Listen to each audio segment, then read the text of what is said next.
রাজনৈতিক দল অভ্যুত্থানের রাজনৈতিক দলের যেই আশা আকাঙ্ক্ষা আছে সেটাকে মানুষের কাছ থেকে তুলে আনার জন্য আমরা সকলের কাছে ছড়িয়ে যাচ্ছি, বিভাগগুলোতে, জেলাগুলোতে, ওয়ার্ডগুলোতে আমরা ছড়িয়ে যাচ্ছি। আমাদের যারা প্রতিনিধিরা আছেন, আমাদের যারা সদস্যবৃন্দ আছেন, সকলে অক্লান্ত পরিশ্রম করছেন।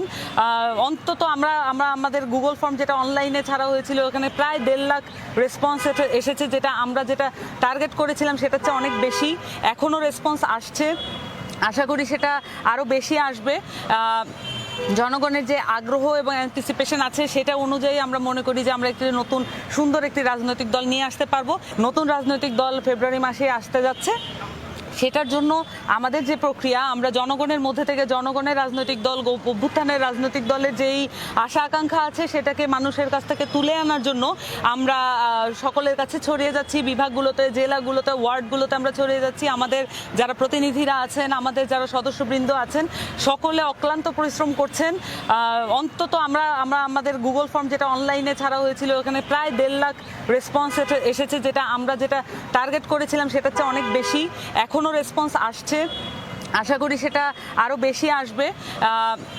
জনগণের যে আগ্রহ এবং বাংলাদেশের যে আভ্যন্তরীণ বিচার ব্যবস্থা সেটাকে রিফর্ম করে বাংলাদেশের আভ্যন্তরীণ বিচার ব্যবস্থার মধ্যে দিয়ে শেখ হাসিনাকে খুনি এবং ফ্যাসিস্ট আকারে বিচার করা হোক। শেখ হাসিনার যে দল আওয়ামী লীগ, সেটাকেও দল হিসেবে বিচার করা হোক এবং আওয়ামী লীগের সাথে সংশ্লিষ্ট সকল ব্যক্তিবর্গের যদি কোনো অপরাধ থেকে থাকে তারও বিচার করা হোক। আর যারা সংশ্লিষ্ট ছিল নানানভাবে প্রত্যক্ষ এবং পরোক্ষ উপায়ে, সেইটা শাস্তি মোতাবেক তাদেরকে সমাজে কিভাবে আমরা গ্রহণ করব কি করব না, তাদের কোনো অনুতপ্ততা এখন পর্যন্ত আমরা দেখছি না। এবং আওয়ামী লীগ দলগতভাবে যদি ক্ষমা প্রার্থনা না করে এই বাংলাদেশের জনগণের কাছে, তাহলে তাদের আর গ্রহণযোগ্যতা এই বাংলাদেশের মানুষের কাছে হবে না। দল নিষিদ্ধের একটা পার্টিকুলার রাজনীতি আছে বাংলাদেশে, এবং এই ধরনের শুধুমাত্র মুখের কথায় আর কোনো হঠকারীভাবে নিষিদ্ধের পক্ষে আমরা না।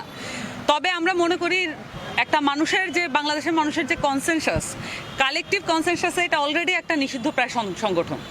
তবে একে বিচারিক প্রক্রিয়ার মাধ্যমে আসলে ওই প্রক্রিয়ায় আমাদের যেতে হবে। সেই সাথে আমরা দেখতে পাচ্ছি বিভিন্ন রাজনৈতিক দল এখানে যে রাজনৈতিক মতাদর্শের মধ্যে দিয়ে, রাজনৈতিক যে ঐক্যমতের মধ্যে দিয়ে একটি দলকে, এই আওয়ামী লীগের মতো একটা ফ্যাসিস্ট দলকে নিষিদ্ধের কথা বলা উচিত, সেখান থেকে পিছপা হচ্ছেন। এটা আমরা মনে করি যে একটা হীন প্রচেষ্টা হচ্ছে।